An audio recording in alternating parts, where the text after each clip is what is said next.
Hari ini saya melakukan kunjungan ke Naypyidaw, Myanmar. Dalam kunjungan ini saya melakukan kunjungan kehormatan kepada Presiden Myanmar Yang Mulia Min Aung Hlaing.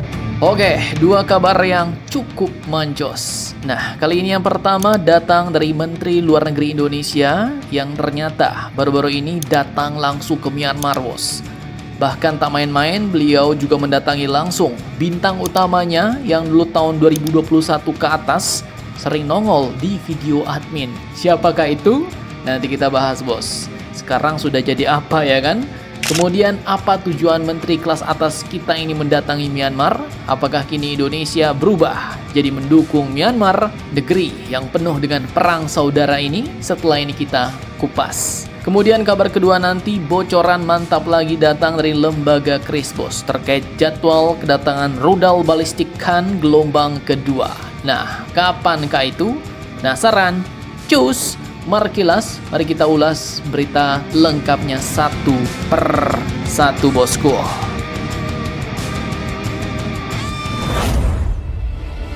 Oke, lanjut kabar pertama. Jadi tengah panasnya konflik Myanmar yang sudah jalan bertahun-tahun, tiba-tiba Menteri Luar Negeri kita, Bapak Sugiono, ternyata telah melakukan kunjungan langsung ke Naypyidaw, bos, ibu kota Myanmar pada 8 Juni 2026 kemarin. Dan yang lebih menarik lagi, beliau pun bertemu langsung dengan jenderal terkuat di Myanmar, jenderal kudeta yang sekarang telah jadi pemimpin di negeri itu, yaitu Jenderal Min Aung Hlaing. Halo. Mungkin bagi kalian yang masih ingat, Jenderal Min Aung Hlaing adalah seorang jenderal pemimpin junta militer Myanmar alias Tatmadaw. Namanya menjadi sorotan dunia ketika pada 1 Februari 2021 dulu, ia tiba-tiba memimpin militer Myanmar untuk menggulingkan pemerintahan sipil hasil pemilu terpilih. Ia memimpin penculikan Aung San Suu Kyi dan mengambil alih kekuasaan secara kudeta, bos. Sejak saat itu Myanmar pun dilanda konflik berkepanjangan antara militer dan berbagai kelompok perlawanan.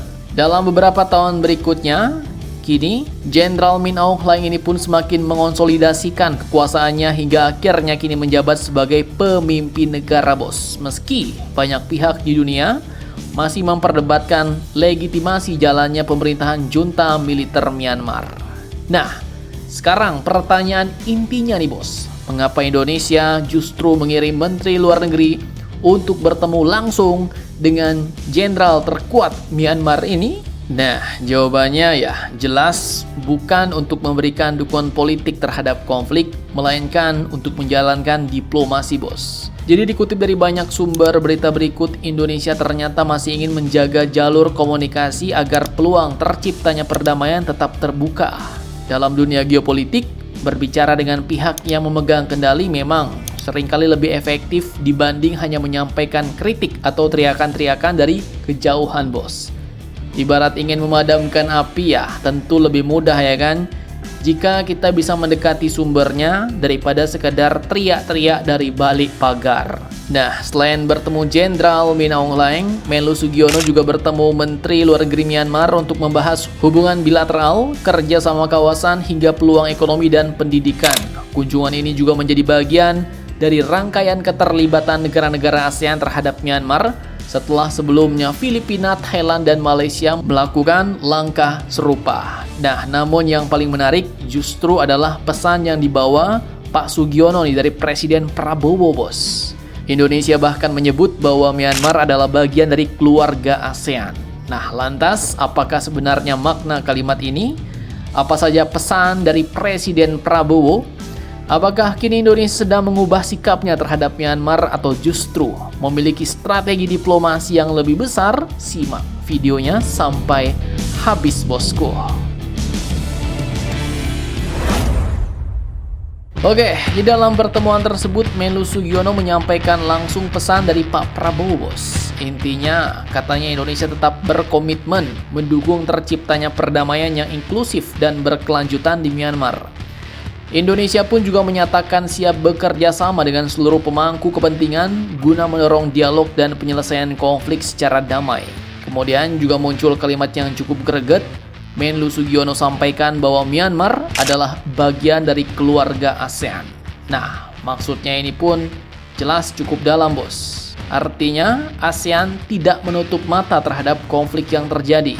Melainkan, pernyataan ini pun menegaskan bahwa Myanmar tetap merupakan anggota keluarga yang harus diajak mencari solusi bersama. Nah, jadi ibarat dalam sebuah keluarga ya, anggota yang sedang bermasalah tidak serta-merta harus langsung dikeluarkan dari rumah ya kan? Justru perlu dicari jalan agar dapat kembali hidup rukun. Mungkin masih ada yang merasa emosi ya kan? Dan kalau ada yang masih melempar kursi saat rapat keluarga ya, pembahasannya bisa jadi lebih panjang bos.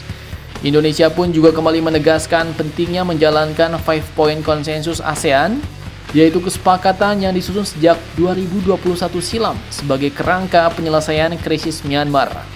Di dalamnya terdapat dorongan untuk menghentikan kekerasan, membangun dialog konstruktif antara seluruh pihak, memfasilitasi bantuan kemanusiaan, serta mendukung proses perdamaian melalui mekanisme ASEAN. Dan tak cuma itu, Indonesia dan Myanmar pun juga menjajaki penguatan kerjasama di bidang ekonomi, perdagangan, investasi, pendidikan, hubungan antar masyarakat, ketahanan pangan, hingga ketahanan energi. Bahkan, Indonesia juga menegaskan akan terus memberikan bantuan kemanusiaan termasuk dukungan kesehatan dan penanggulangan bencana. Nah, pertanyaannya, apakah dengan pendekatan ini, apakah Myanmar nanti di bawah junta militer akan kembali klop ke dalam pelukan ASEAN? Bagaimana menurut kalian? Silahkan kalian cocor-bacor di kolom komentar.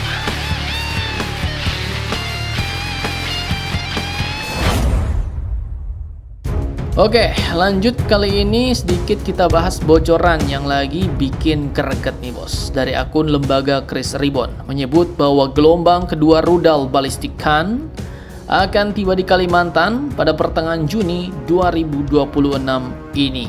Nah loh, Kalimantan apa Min? Yo, jelas Kalimantan Timur bos, dekat IKN ya kan?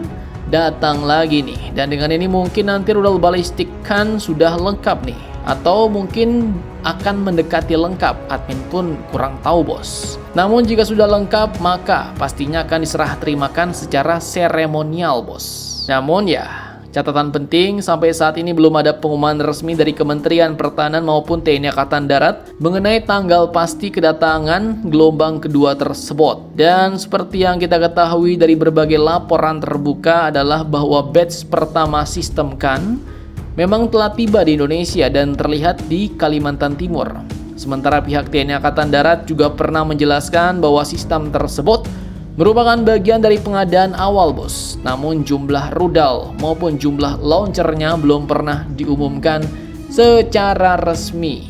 Admin pun dulu menjelaskan tentang spesifikasinya itu berdasarkan informasi terbuka baik dari foto-foto maupun melalui situs web resminya bos. Sehingga ya jelas saat ini banyak analis masih melakukan perkiraan berdasarkan sumber terbuka. Termasuk Mimin juga dulu ikut menebak-nebak, tapi berdasarkan sumber yang akurat bos. Nah, untuk tahu jumlah pastinya ya kita nantikan sajalah berita selanjutnya bos.